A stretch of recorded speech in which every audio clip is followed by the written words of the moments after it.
everyone, this is Frones and welcome to part 1 of this full tour of the Darwin Reforged Conquest Server build, this High-Elven city.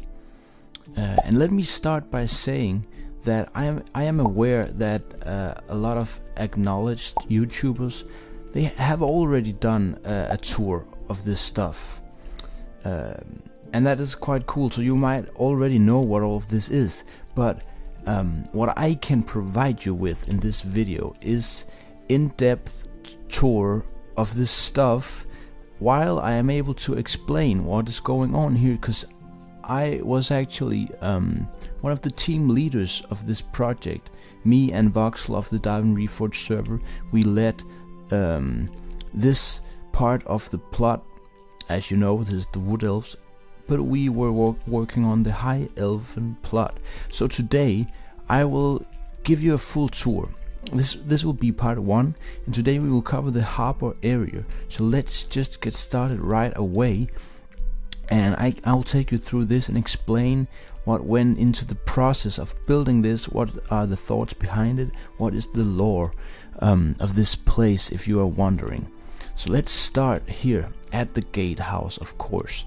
As you can see, the Gatehouse here already gives you a nice feeling of what the city is in itself.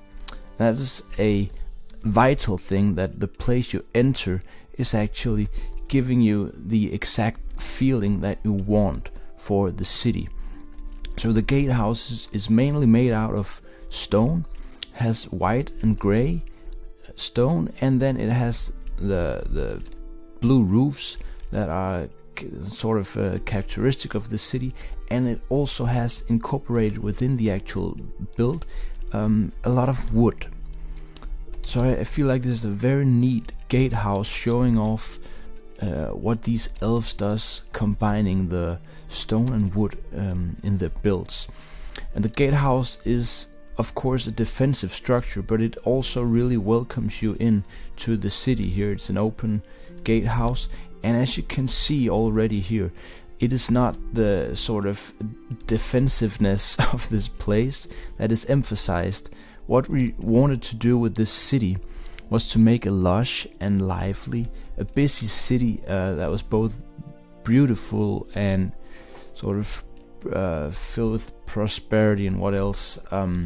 So while there may be war going on in this land, we wanted to have a city that was really thriving and in which you would just have a good time. So as you enter, you notice already few carts, a bit of market stall area, and that is also a vital thing, that we wanted to keep this city flowing with trade and life, really. So what we did in this harbor area, because the harbor is of course one of the main things, one of the main areas where trading is going on, so we symbolize that with a neat little ship. However, the sails on this ship has been receiving a lot of critical comments, but anyways, it is really hard to do those sails that are not, that are sort of tied up, whatever you say. But anyways, we have a ship coming in with cargo, we have a really nice crane design, and we also have these stalls and a bit of cargo stored here. So you can really tell that the trade is going on here. This is a nice way of getting that feeling of life into your builds, while also detailing your streets. So that is what we did with this harbor area mainly. And another neat feature of this harbor area is of course the dockmaster's house, which is one of the main buildings, I guess you can say. It is Voxel who designed that, or came up with the idea of that house. And Voxel is, by the way, I think I mentioned this, but he is my co-leader on this project, or was my co-leader, and he is actually the inventor of this style. So lots of credit to Voxel for doing all of this, for teaching us his ways of elven building. So let us have a look at this house. So of course this is a large city, so we needed a house that could function as sort of we needed a dock master to keep track of all the trade, of all the cargo coming in and out of the city. So whenever you enter here with the ship, you have to report to the dock master, and he will be sitting up there in his house, actually you know, taking care of all that business stuff. So if we let me just have a look in here. I am not very much aware of what is going on in here, because I wasn't part of building this. As you know, on these team contests, lots of stuff is going on, but really nice place, as you can see. Lots of white, lots of light in here. Food, of course, nice to have, and a great, well, not that much of a view actually, but a really nice feeling out here on the balcony. So while I can't say much about this house, I can just still show you a bit of what's going on in here. So you see that he's got sort of an office here. That is at least what I think is the point of all of this, to keep track of what's coming in and out of the city. That was the main function of the dock master's house. So a very important build, and it really symbolizes how this city is all about trade and wealth, and neat building, I'd say, really unique. So what is also part of this dock master's house is of course a lighthouse. I'm pretty sure it was Sundavar who came up with this design. Well, you know, you may not know the names of all these builders, but I try to credit people as much as I can. So here we have a nice lighthouse design, and this is apparently this is what you would do back in the days. You would light up a huge fire, and you would have some mirrors reflecting the light, so it would come out to the ocean, and ships would be able to see where they were going, so they can come into harbor here. We would of course have liked some more ships here, but we didn't have enough room for all of that.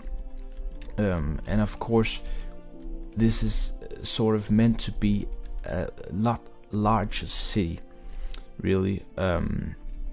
So you would have lots of ships here, over here where we don't have anything at the moment, but maybe we'll get there in the future, because Voxel is actually taking this build, moving it to EMEA, and continuing building this with help from lots of people, so that'll be very cool.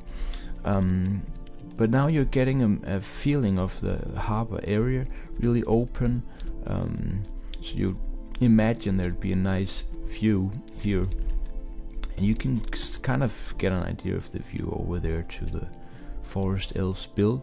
Another thing that I want to point out is this drawbridge, which Terra, one of our Swedish builders, he did this. Quite a cool design, I think. So the reason why this turned out to be a drawbridge was actually that we wanted smaller boats, not really ships, but smaller boats, to be able to get in here to the harbor area inside the actual cave. So in order to get the ships in there, we'd either need a very tall sort of curved bridge, which is always impossible to do and it would look a bit ridiculous. So what we did was coming up with a design of a drawbridge, with which Terra did a really good job on this one. He really struggled, I remember, because building a diagonal drawbridge is of course not the easiest thing, but you see that the mechanic he's got here really shows how weight is being pulled and stuff, and it gets lowered or raised or whatever. Really cool design. I wanted to point out how the mechanic is working on that one, making it look like a drawbridge, and also how the angle is here. Angles are very important in order to make everything balanced, especially within such a large plot as this, but that goes for everything pretty much. Let's go through this little alleyway thing. This is a nice little thing that we kept in different places. A little portal head there, of course.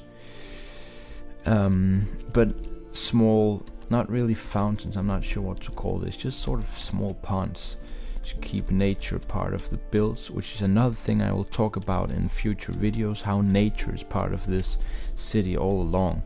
Let's just walk through here and let's actually have a look inside one of these houses. So you see that trade is being made here. It's a sort of grocery store or a veggie man. And let's see what we can find in these houses. I think an important thing to mention with this house is that this was the first house actually built on this plot. So it was really just, you know, in order to set the style and try out different things, and it wasn't really planned that well, to be honest. So it doesn't have a clear function, but still an important function is of course just to house some people, some elves here. So you see this is sort of just a residential house, but of course with the general stuff like books and bed space and all that. So pretty cool. Oh, sorry for that. Whoop. Let's have another look up here. I'm trying to keep this sort of not short, but trying to do this on as little time as possible, but still really going through and showing you what is actually here, some of the stuff that you have not seen. But I will of course showcase some of the stuff that I built, because then I'm able to explain the thoughts that was going behind all of that stuff.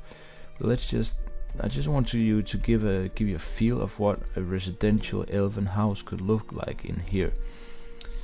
Now we're coming up to this backside and entering this bridge, and this is also one of the first thing that we built. We tweaked it later on, and the top part is looking extremely nice in my opinion. In the beginning this wasn't quite as nice. We called it the penis tower because it was just looking like a penis pretty much. Well, it is looking a lot better right now, a lot less penis like, and a lot more elven. Really nice. Yeah, gorgeous tower. Not much to say about that. It's really mostly a decorational piece, but of course very functional as well. You can walk over here. Oh, I need some artcraft paintings here, I see. Well, my bad. Now we're actually sort of turning out of the actual harbor area, but I wanted to show you where the path lead here, because that's still part of the harbor area, and I want to show you how the structure is here, how we sort of created a small island that would be well sticked or stitched together with the rest of the city here, and how it is connected to the Dockmaster house part and that part over here leading to District 5, or well better known as Frones-District actually, which is the shopping area. So I wanted to show you how the path is here, because paths is a really important, of course, important feature of any city, to keep stuff connected and to encourage exploration. You'd need paths that really curves around. So it's not going to be too easy getting everywhere, but you still want most places to be easily accessible while encouraging exploration. That is my sort of principle of path making, I guess you can say.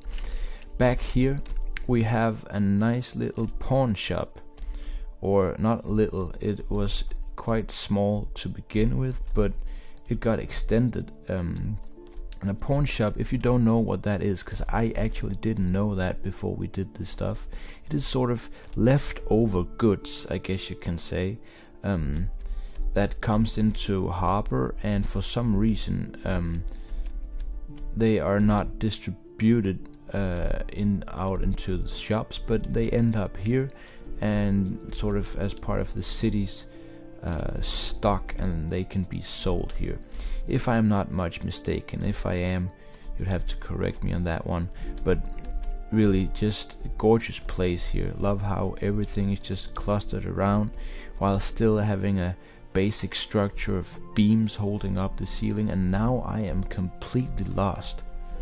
See, that is impressive. That is one of the most important things that a plot or that any build should be able to sort of get you lost. That's a nice thing. Let's walk up here and actually see what we can get here. Man, I need to get rid of that. I can't open the door. I'm very sorry, guys. How embarrassing is that? The team leader is not able to open the doors in his own plot. Well, I guess I will actually end the first part of the show around right here then. I've showed you the main things in this Harbour area, and we can continue to another area soon. I hope you enjoyed this little show around. Well, I'm not sure this is too special, but I still want to say a few things about this build, get it out there for you to watch, so you can actually get a feeling of what we've been doing here. And I will be able to explain a lot more in the future when we get to area 5, to the Frones-District, obviously. But for now, this was the Harbour area. I hope you enjoyed it. I will be back soon, so stay tuned, guys. Thank you for watching.